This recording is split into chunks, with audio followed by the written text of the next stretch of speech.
ভারতের তৃতীয় নরেন্দ্র মোদী সরকারের আয়ু বেশি দিন হবে না বলে মন্তব্য করেছেন পশ্চিমবঙ্গের মুখ্যমন্ত্রী মমতা ব্যানার্জি। ১৫ দিনও টিকবে কিনা তা নিয়ে সন্দেহ প্রকাশ করলেন তৃণমূল কংগ্রেসের এই প্রধান। কোনো নির্দিষ্ট দিনক্ষণ বেঁধে না দিলেও একেবারে আত্মবিশ্বাসের সাথে তিনি বললেন, ৫ বছরের মেয়াদ শেষ করতে পারবে না তৃতীয় মোদী সরকার। তিনি আরও বলেন, পরে বিরোধী জোট ইন্ডিয়া সরকার গঠন করবে, তবে সেটা কিভাবে হবে তা খোলাসা করে বলেননি মমতা।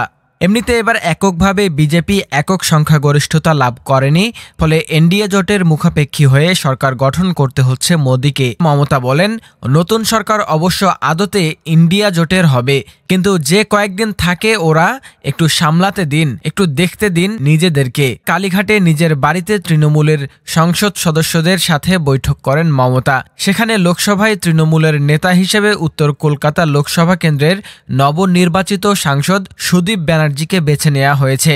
চিফ হুইপের দায়িত্ব দেওয়া হয়েছে শ্রীরামপুরের সাংসদ কল্যাণ ব্যানার্জিকে, আর মমতা হয়েছেন তৃণমূলের সংসদীয় দলের চেয়ারপারসন। সেই বৈঠকে পরে মমতা জানান, তৃতীয় মোদী সরকারের হাতে পর্যাপ্ত সংখ্যা না থাকায় সংসদে তাদের চেপে ধরার কোনো সুযোগ ছাড়বে না তৃণমূল। জাতীয় নাগরিক পঞ্জি এনআরসি ও অভিন্ন দেওয়ানি বিধির মতো ক্ষেত্রে সরকারের তুমুল বিরোধিতা করা হবে। তারপরেই তিনি বলেন, এটা কেউ ভাববেন না যে আজ ইন্ডিয়া জোট দাবি জানায়নি মানে কালো করবে না। আমি অপেক্ষা করছি এবং পুরো বিষয়টির উপর নজর রেখেছি।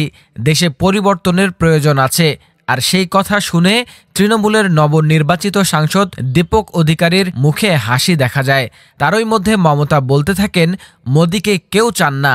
এত বড় হারের পরে মোদীবাবুর উচিত ছিল যে এটা অন্য কাউকে ছেড়ে দেওয়া। শুধু ভয় দেখিয়ে, চমকে ধমকে, তথাকথিত ২/৩ সংখ্যাগরিষ্ঠতা দেখিয়ে ১৪৭ জনকে তাড়িয়ে দিয়ে যে কোনো বিল পাশ করিয়ে দিবে। এনআরসি নিয়ে আলোচনা চাইবে লোকেরা এবং এনআরসি বাতিল করতেই হবে। নতুন সরকারের কাছে এটাই আমাদের আবেদন।